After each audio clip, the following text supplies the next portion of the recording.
You know, during winter, a lot of people are bulking. So today what we're doing is higher calorie meal.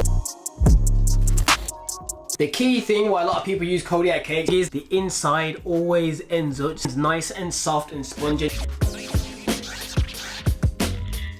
Not forgetting my 0 calorie pancake syrup. And because we're aiming for like a higher calorie day, I opted for regular back bacon rather than the more leaner bacon medallions.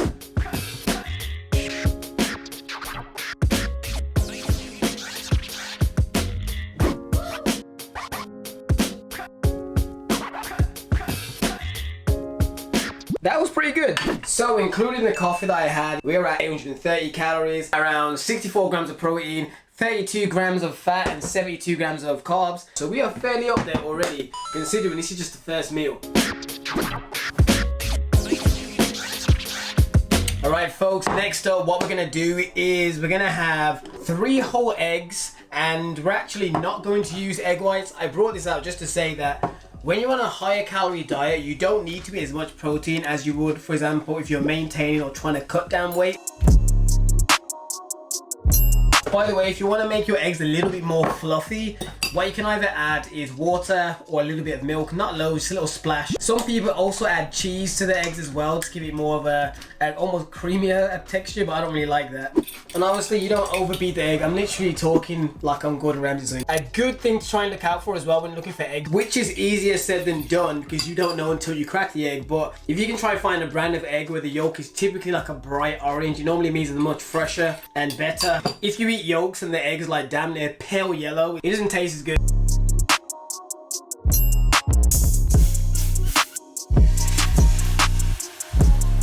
They say the typical tip to making good eggs is one, to always keep moving around the pan and don't just scramble it like the name suggests. Fold it inwards apparently, like keep folding it over every time it sets. Because you typically on a normal day, if I'm in a rush, I'll just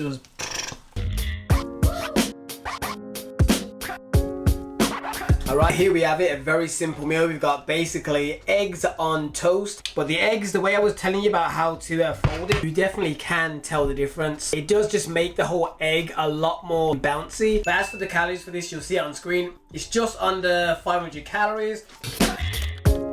Alright, as for food, this is the next thing I'm going to eat, this baked cookie from My Protein. Each one of these cookies is roughly around 300 calories. The key thing I'd say that when you're bulking is, yes, you get the extra calories, you have more wiggle room to eat more food. However, try not eat complete bullshit from start to end. Like these dirty bulk people, trust me, it's not the way forward. I've done that. You feel unfit, which is why I'd say even if you're bulking, still mix in at least some form of cardio. So when you do actually plan to cut down, you're fit enough to actually do the cardio.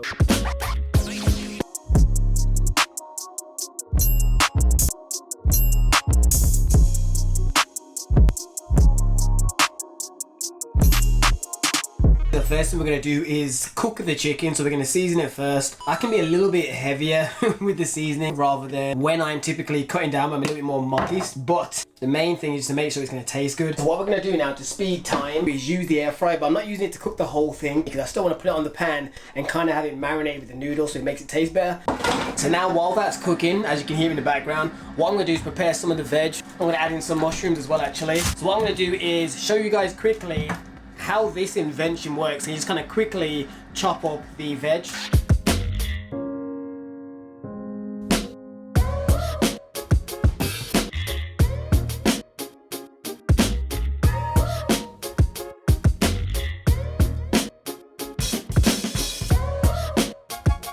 As you saw, it allowed me to like cut up all that veg in maybe a minute or so. It's just very, very fast. All of it's all diced in nice cube sections.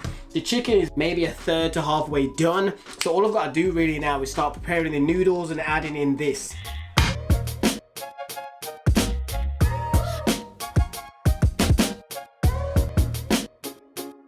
So typically, due to the portion size and the amount of noodles I use, I would have probably split this into 3 meals and made it last a little bit longer.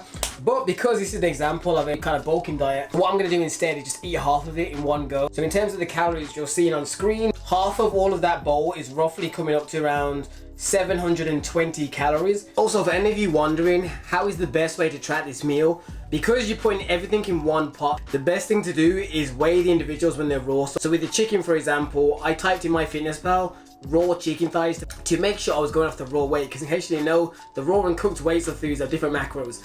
So unless it's something like chicken pieces where it's easy just to pick up and just weigh the chicken by itself when it's cooked, the best bet is to always track at the beginning and go from the raw weight. One more thing I'm going to acknowledge as well to like let you guys know, when I'm bulking personally, I don't track the vegetables. So in this meal here, I didn't really track the vegetables, I did separately. If you want to add them on, it'd be roughly probably around 50 to 60 calories. So to manually track the vegetables, personally I don't think it's worth it.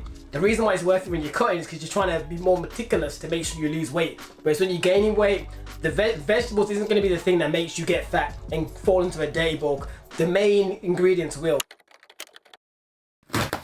So this is all the stuff that I've got so far. So we've got the apple cider gummies, protein bars, pre-workout. This is the blue raz flavor. Typically I always go for the grape and fruit punch, but blue raz, I thought I'd give it a try. Next up is the ashwagandha gummies. Ashwagandha, they say, is meant to help with your testosterone. That's what they say. Multivitamin, more of the toffee drops for my coffee. These protein waters, the last thing I added in the order just to like get me to a rounded number. I just thought I'd give them a try. I also did buy clothing, but I'm not going to bother try them on and stuff. You'll just see me wearing them in future videos.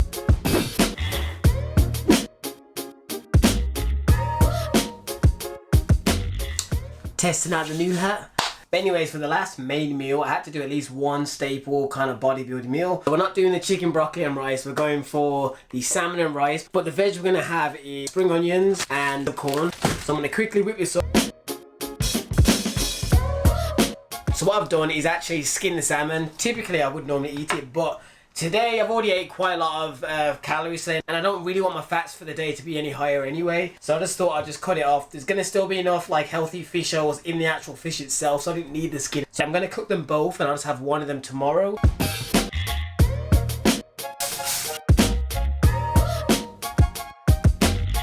One thing I will say for the video is that I know some of you are like Hardgainers and you physically feel like you can't eat the volume of food.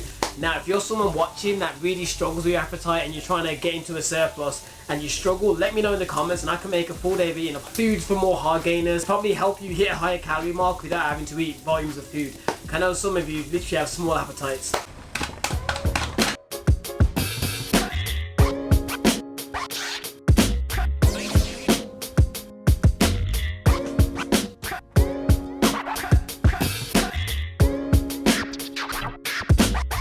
Here we have some salmon-y greatness. You see the calories on screen. Alright, let's give this a taste test before we move on. I keep always saying it, always add that spring onion, it always sets it off.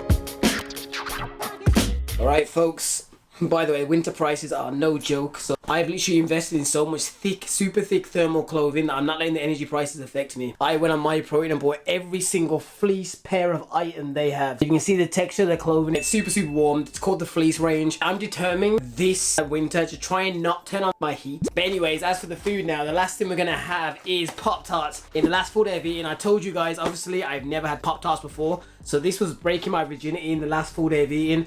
I thought it was very good. I didn't think it was going to taste nice, but this was very, very tasty. It tastes like a brownie. So when I was walking through the store, I happened to see this one. And I was like, oh my god, it's meant to taste like an Oreo. So I'm going to end on this one. I'm only having one though, because typically when I have Pop-Tarts, I don't eat the full pack of 2 that comes in a pack. I eat 1 per time because they're pretty sweet. So I've just literally got 1 left here because I already had 1 the other day. So this is the cookies and cream version. Spoiler alert, I prefer the brownie. But with adding that to MyFitnessPal, let's see what we're looking at. With just over 3,100 calories. But going back to the Pop-Tarts before I do the taste test of this one, personally, even though this does taste delicious, I won't be buying these as like fillers for my cupboard just because they're not worth the calories. You know what I mean? Like this one tastes pretty good. I would never buy this one again, I don't think. Tastes way too sweet. Oh shit, I almost fell off the plate. So yeah, it's super, super hot. I'm gonna cut it in the middle so you can see what it looks like. The inside is like this white kind of cream, basically to simulate similar to an Oreo. I would give the Choc-tastic, I'm gonna say 8.5 actually, I do quite like them. I would give this Oreo knockoff flavour, I'd give it a 6.5 to maybe a 7. Anyways, if you want to see more full day eatings, let me know in the comments and I'll be sure to do more.